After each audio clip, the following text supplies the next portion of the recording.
O Sistema Clube está aqui hoje na SAI CTA, no bairro Bela Vista, em frente ao CAPS, aqui em Patos de Minas, para a gente falar como estão os casos de HIV e outras doenças sexualmente transmissíveis aqui em Patos de Minas.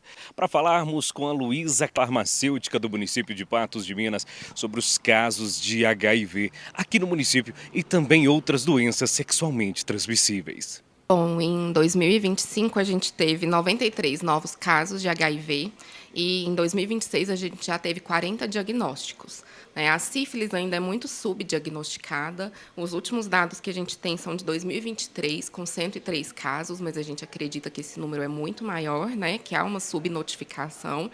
As outras ISTs mais prevalentes, que também não são de notificação compulsória, a gente tem clamídia e gonorreia bastante prevalentes.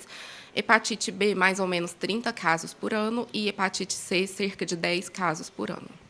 A farmacêutica Luísa Campos também nos informou qual é o perfil público mais afetados por essas doenças em Patos de Minas. A maioria do público é da idade entre 20 a 39 anos, mais de 50% desse público são homens, né? Além de homens que fazem sexo com homens, homens que também se declaram heterossexuais, né, em relações heterossexuais. Então, não se restringe ao público LGBTQIAPN+, que historicamente é mais vinculado, né, a esses casos. E nos últimos anos, o caso entre mulheres tem diminuído, tem aumentado, tem se ficado instável? Está estável, né? A gente hoje tem, em Patos de Minas, 1.282 pessoas diagnosticadas com HIV. Dessas, 932 são homens e 350 mulheres. Foi também frisado sobre todos os trabalhos feitos e como a população precisa fazer para procurar atendimento. Hoje, a gente oferece na rede os testes nas unidades básicas de saúde, né, para hepatite C, B, HIV e sífilis, aqui no SAI CTA e na UPA. Né? Os insumos também são ofertados na rede. Aqui no SAI a gente fornece preservativo interno e externo, gel lubrificante e o autoteste de HIV.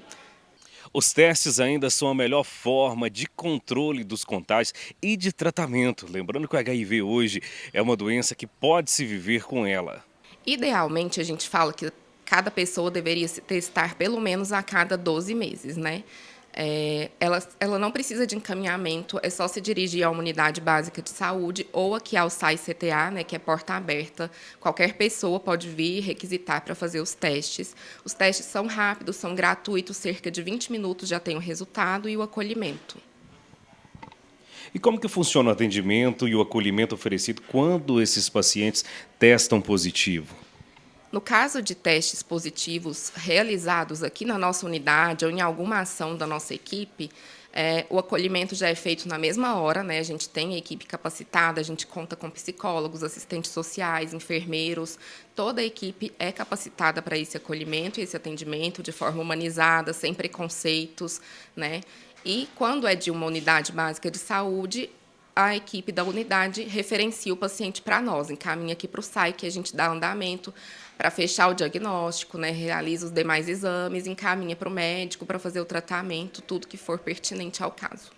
E tem também aquele baque de quando a pessoa é diagnosticada com HIV, que a partir dali agora eu vou morrer. E a situação lá dos anos 80 e 90 para hoje ela é totalmente diferente. Totalmente diferente. O HIV hoje a gente considera ele uma doença, né, crônica, tratável. Infelizmente ainda não tem cura, mas tem diversos estudos e a gente acredita que isso pode vir a acontecer no futuro. O tratamento hoje é super moderno, com pouquíssimos efeitos colaterais, né? A gente já tem um tratamento hoje que é com apenas um comprimido por dia, então não tem mais aquela história de tomar 12, 15, 20 comprimidos por dia. Os efeitos colaterais do medicamento são bem tranquilos, super bem tolerados. O medicamento faz efeito muito rápido, né, abaixando a carga viral e proporcionando uma qualidade de vida para a pessoa, indetectando essa carga viral. Com isso, a pessoa também deixa de transmitir o HIV por via sexual.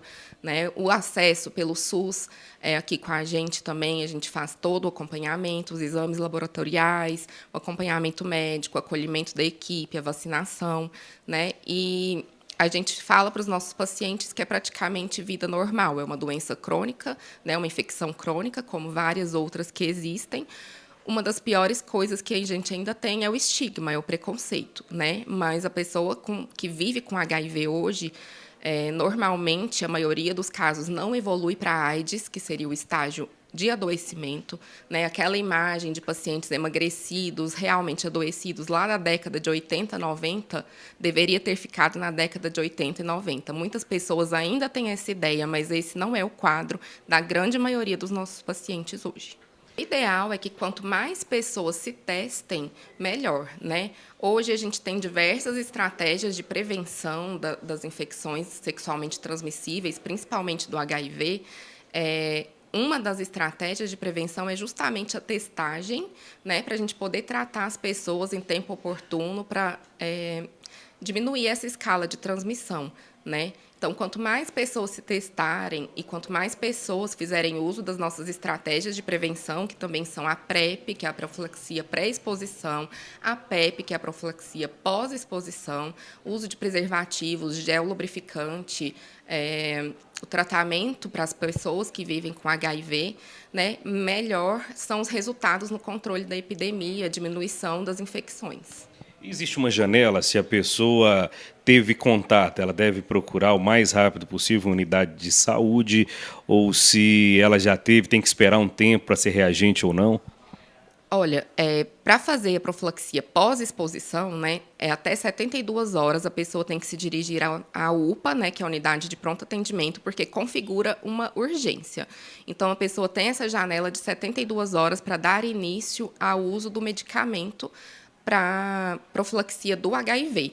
Tá? Então, em casos de acidente com material pérfuro cortante ou exposição sexual consentida, né, procurar a UPA em até 72 horas após essa exposição. Quanto mais rápido, melhor. Então, ela inicia essa profilaxia, faz os testes e a gente faz esse acompanhamento. A pessoa é encaminhada aqui para o SAI-CTA para fazer o acompanhamento.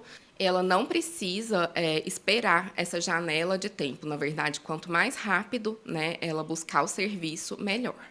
Use camisinha sempre e muito cuidado às exposições. E mesmo assim, se você ainda tiver dúvidas, procure um centro de saúde, um posto ou a UPA para você começar o seu tratamento e testes os mais rápidos possíveis. As primeiras 72 horas são extremamente importantes.